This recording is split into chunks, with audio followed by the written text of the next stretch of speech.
Barton Gellman, a Pulitzer Prize and Emmy Award-winning journalist, was chosen by Edward Snowdon to leak the information to the public, along with a couple of other journalists.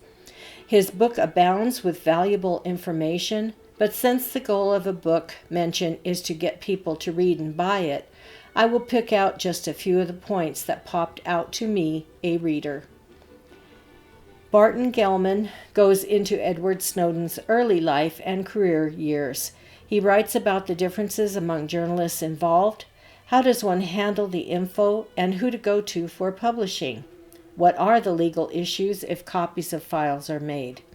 The White House was given a shot at this story early on.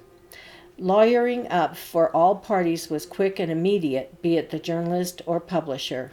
As time wore on, government people who represented agencies would contact Mr. Gellman, all having a different set of concerns. The journalist was acutely aware of how responsible he was for what would or could happen to Edward Snowdon. The author brings out, so far, journalists haven't been tried under the Espionage Act of 1917.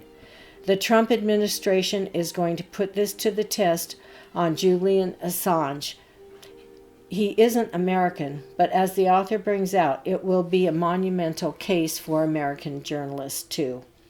The First Amendment comes into this, and it could, quote, change investigative reporting starkly, quote, period.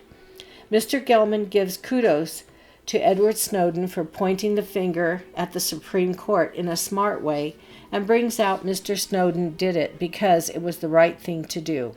You will learn how Edward Snowdon went about his escape plan. It wasn't perfect and involved some grabbing the seat of his own pants.